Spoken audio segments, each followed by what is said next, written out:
Hey guys, what's going on? James here, and interesting news as the Tampa Bay Buccaneers are taking wide receiver Chris Godwin as well as offensive tackle Tristan Wirfs off of the PUP list. They will be on the 53-man roster to open the season. Now, I know a lot of people are going to question this and say, what the heck?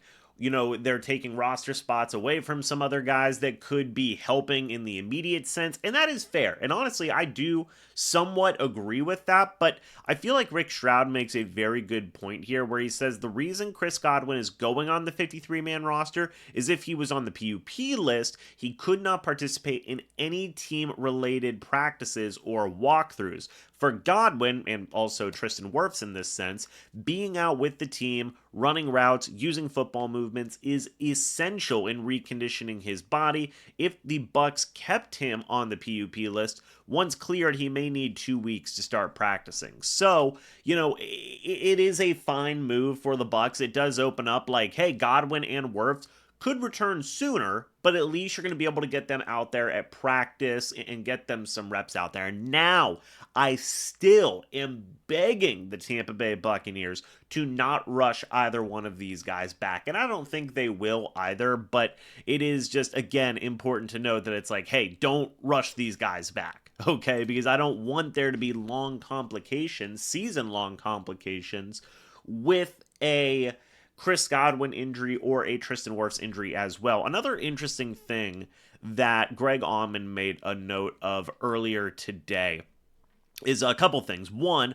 obviously carrying Wirfs on the initial 53 means you do have to cut 2 more players, so that makes the tough roster decisions more difficult, not only with positions, but deciding where to keep depth, complicated by several short-term injuries. I do agree with Greg Auman there, but there was another interesting note. I want to see if I can find it. Here we go. So this was a very fair comment left here by Buck Got Bars on Twitter, where he says, I think the problem is, wouldn't it take a crucial spot from someone on the active roster to not play till September, early October, when we could have just kept him on the PUP list? I know he's one of the best players. This is also talking about Godwin and Wirfs, but I'm a little confused with this, not going to lie.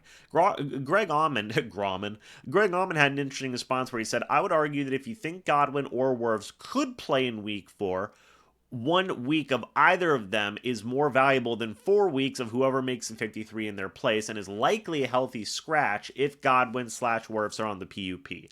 I don't know. I mean, I understand where that take is coming from. I think both sides are right in some regard, right? I really do believe that. This is one of those scenarios where it's like, hey, not just this person is right or not just the other person is right. I understand both sides of the argument here, and I somewhat agree with both sides of the argument as well. Both are very, very reasonable takes in my opinion. But the decision has been made. Godwin and Wirfs are going to be on that 53-man roster going forward, which means they will be able to practice. They will be able to come back in some capacity rather than having to wait that allotted time that is necessary when you are on the PUP list. So we'll see, guys. Let me know your thoughts and opinions about this down in the comment section below. I'd love to hear it. Thank you guys so much for watching this video. Hope y'all enjoyed. And as always, guys, I'll see you all in the next video or the next live stream. But until then, and as always, guys, goodbye for now, and go Bucs.